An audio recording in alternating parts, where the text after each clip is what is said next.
Hello, I'm Ryan with High Desert Math Tutor, and today I want to take a moment to talk to you about finding limits with inverse trig functions. So anytime you're dealing with inverse trig functions, I highly recommend you start by refreshing your memory on what the domain and the range of the inverse trig function that you're working with is. So if we look here, we're dealing with tan inverse or arctan. So first, we want to think, what do you plug into a regular trig function? You plug angles into a regular trig function. And what does the trig function give you as output? So a regular trig function gives you a ratio as an output.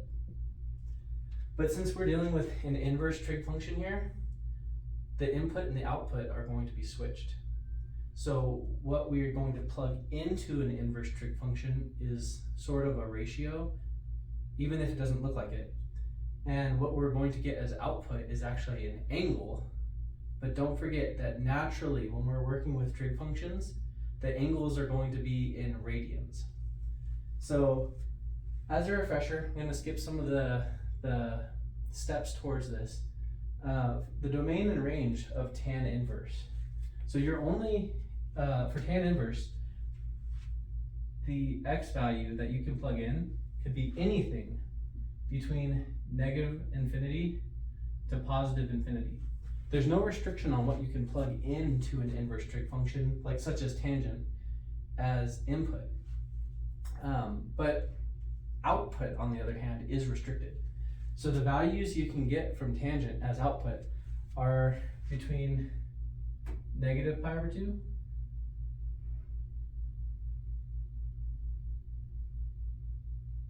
and positive pi over 2. So, and the key thing to remember is when we're dealing with limits, you don't necessarily have to be able to touch the value you're approaching.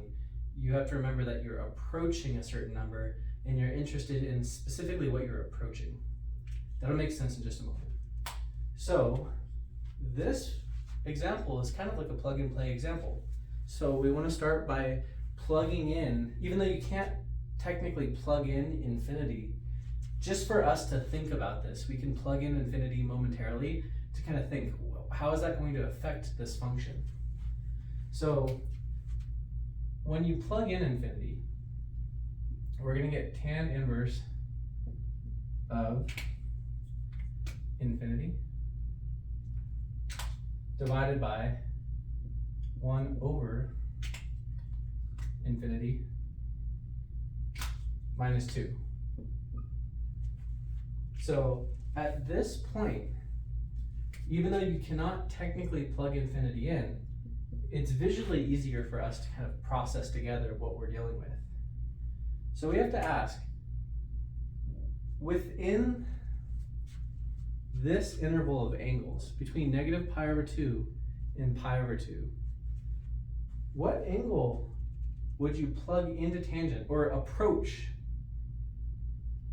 within tangent for tangent to turn into infinity? And the angle that we would be approaching for tangent to essentially become infinity or approach infinity, the angle would be pi over 2. So tan inverse of infinity approaches pi over 2. Now, 1 divided by infinity, here what we have is a fraction with an extremely large denominator. So you have to remember, as the denominator of a fraction grows, the fraction overall shrinks. So the bigger this gets, the denominator, the smaller this piece gets. So this piece of the function goes to 0, but the minus 2 stays. So this is going to become pi over 2 divided by negative 2. And I'll take some smaller steps just to ease it for some of you, but we can rewrite this as pi over 2 divided by negative 2, which if we want to turn negative 2 into a fraction, we can divide it by 1.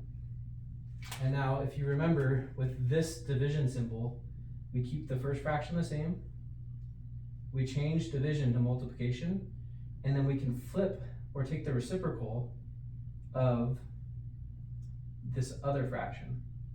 And since there's a negative sign right here, I'm going to go ahead and put that number in parentheses.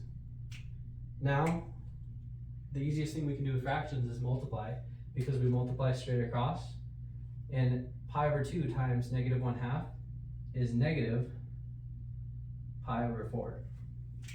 And that is our limit.